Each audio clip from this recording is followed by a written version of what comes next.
সাতক্ষীরা সুন্দরবনের পাশে গড়ে উঠেছে বিশাল বড় বড় কাঁকড়া চাষের খামার। বন্ধুরা, আজ আপনাদের নিয়ে এসেছি বিশাল বড় এক কাঁকড়া চাষের খামারে। এনারা এখানে কিভাবে কাঁকড়া চাষ করেন ঘুরে দেখবো এবং আপনাদেরকেও দেখাবো। আশা করি আজকের ভিডিওটি আপনাদের ভালো লাগবে। বিশ্বের সব থেকে বড় ম্যানগ্রোভ বন সুন্দরবন, আর এই সুন্দরবনের সব থেকে বেশি জায়গা জুড়ে বিস্তৃত বাংলাদেশের সাতক্ষীরা জেলা। আর এই সাতক্ষীরা জেলার সুন্দরবনের আশপাশে গলদা ও চিংড়ি চাষের ঘেরে এখন শুরু হচ্ছে কাঁকড়া চাষ। আজ আমরা এসেছি এক কাঁকড়া চাষের ঘেরে, আর এনারা কিভাবে কাঁকড়া চাষ করেন সেগুলো আপনাদের ঘুরে দেখাবো।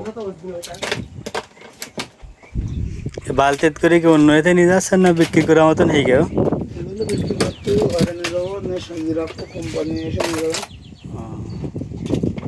ওরা তাহলে প্রতিদিন এখান থেকে নিয়ে যায়, তো ভালো।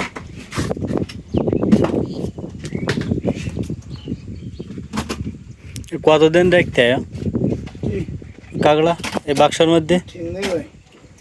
আজকে ছাড়লে 5 দিন পরে ওঠে, 1 সপ্তাহ পরে ওঠে, 1 মাস পরে ওঠে। বাচ্চা কি ফুটান না নদীতে?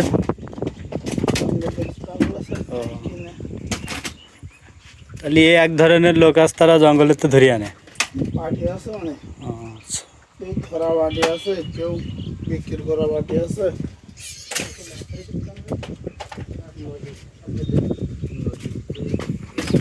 সব সুন্দরবনের কাঁকড়া। এই ঘেরের মধ্যে যতগুলো বক্স দেখতে পাচ্ছেন, এই সব বক্সের ভিতরে কিন্তু একটি করে কাঁকড়া দেওয়া আছে।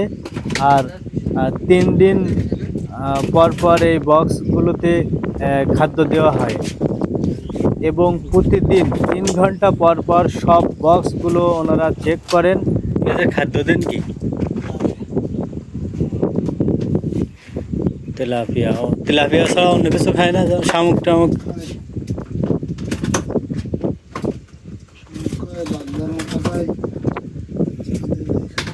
যে বাগদাগুলো বিদেশে যায়, ওই যে মাথা কাটে ওইগুলো?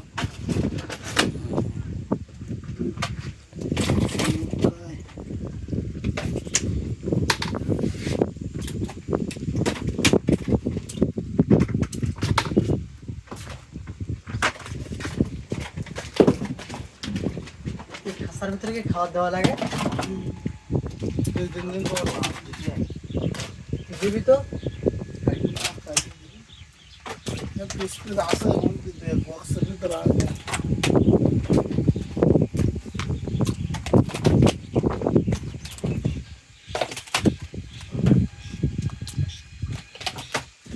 সব নরম না, এগুলো উপযুক্ত।